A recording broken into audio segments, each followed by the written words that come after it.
Welcome back to my channel. Today we're going to do some breath holds by the river. We'll work on some static breath holds as per request. So to improve your breath hold, one of the first things you probably want to do is get your face in the water. Putting water on your face activates your dive reflex.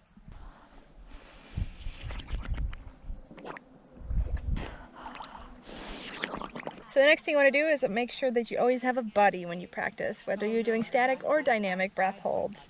So say hello to my buddy. Yay! So this is called a spotter, and we always want to have a spotter. Shallow water blackout is a real thing, so always make sure that you have a spotter who knows how to recognize the signs of shallow water blackout. So it was requested that I wear a nose plug for my static breath hold. So I'm going to do that. We're going to go over the PFI technique. So I'm going to do a series of 3 breath holds. The third one being the goal for the longest. And what we're going to do to prepare, we're using PFI methods. And again, I highly encourage anyone who wants to partake in breath hold training to actually go and get PFI certified. The class is well worth it.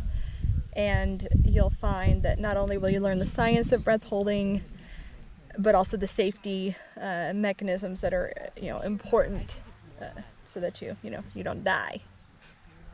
So we're going to use PFI methods. Again, this is just the basics of them. I would prefer that anyone trying them to actually go receive the formal training. So the method that we're going to start with so the breath technique we're going to start with is inhale for a count of 2, hold for a count of 2, and exhale for a count of 10. And we're going to do this nice relaxed breathing technique over and over for about twice the duration of time as your intended breath hold. So if you wanted to work on a 1.5 minute breath hold, you would do this for 3 minutes.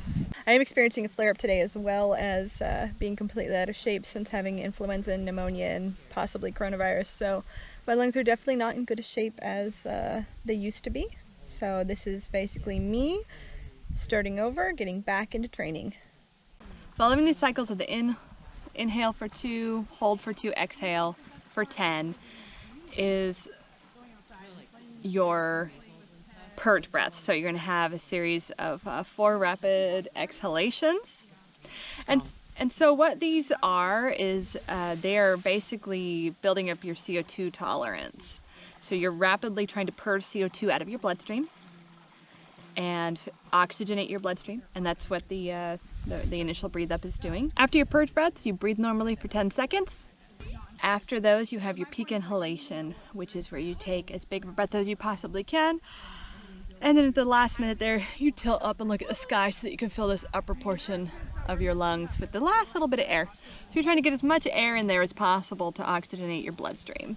So find a relaxing place where you can just chill and where you won't be interrupted. A lot of times at home I'll just do this on my bed, which is a safe place.